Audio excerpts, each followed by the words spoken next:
love talking about a topic that most people try to avoid. It's something that affects every single person in this room. Where we live, where we work, where we play, how we care for ourselves and others. It even shows up when we're scrolling through social media. Can you guess what it is? It's money. Money affects every single part of our lives, yet most of us don't talk about it, even with the people closest to us. We'll talk about everything else: our family drama, our mental health, our sex lives. But when it comes to money, silence. Money is power. It's freedom. It's the ability to make choices on our own terms. It decides the kind of lives we get to build. Yet we've been conditioned to believe that talking about money is rude, it's greedy, it makes us look pushy or ungrateful, and it's a lose-lose situation. If you care too much about money, you're materialistic. If you don't care enough, you're irresponsible. Either way, you're doing it wrong. Not talking about money may feel like the safest bet, but it comes at a cost. It costs us knowledge. When we don't talk about money, we don't know what questions to ask. We don't know if we're underpaid, if we're overpaying, or if we're the only ones who feel left behind. It costs us opportunity. When we don't talk about our salaries, our investments, our promotions, we miss out on the chance to learn from each other and to advocate for ourselves. And it costs us confidence. When money is shrouded in mystery, every mistake feels like more proof that we're behind, we're broken, or we're just bad at money. And that shame keeps us silent. But the biggest cost is it keeps the power out of our hands. So today, I want to introduce a really simple idea that could change our lives. Talking about money. Not just with a financial planner like me, though I always think that's an excellent idea, but with the women closest to us. Because money isn't just about numbers. It's about power. It's about choice. It's about our voices being heard. Now, let me be clear. I think the silence around money affects everyone, but I believe the consequences for women are uniquely steep because of 3 factors. Number 1, women still earn 85 cents for every dollar a man earns. Number 2, according to the Department of Labor, women are more likely to take time off of work to care for family. And number 3, we live longer. According to the World Health Organization, women live on average 5 years longer than men. And 5 years, that sounds like a whim, right? Who doesn't want to live longer? But that's 5 more years in retirement, 5 more years of housing, food, and healthcare costs. You combine that with lower lifetime earnings, and women are having to stretch fewer dollars across more years. And right now, in America, wealth inequality is exploding.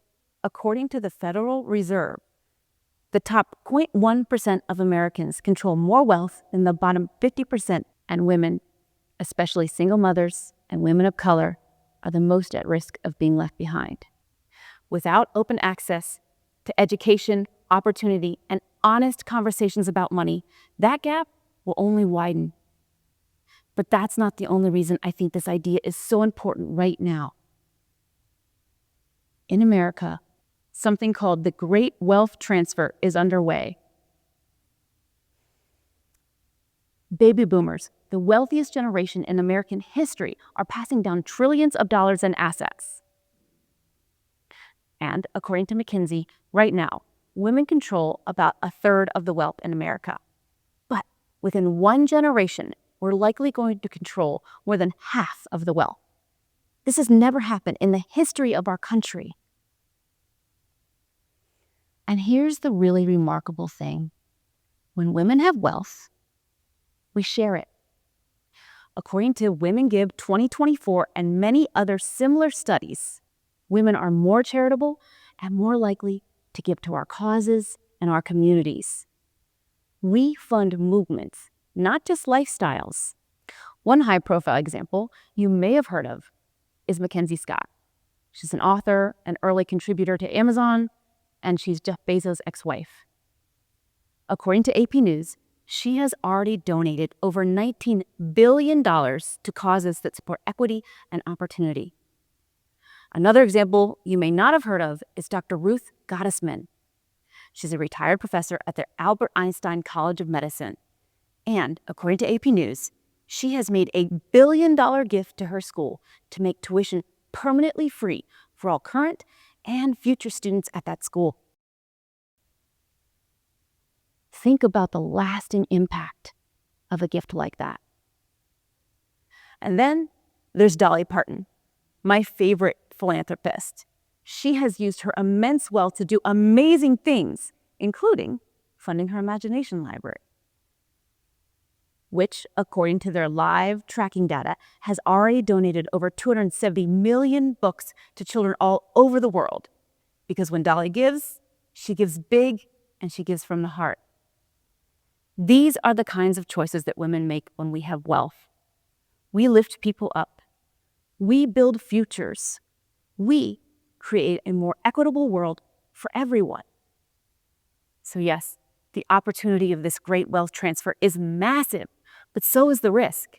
If we step into the next era with the same silence we've been taught, we may lose the very power that we're poised to hold. So today, I want to give you 3 really simple steps we can all take to break the silence together.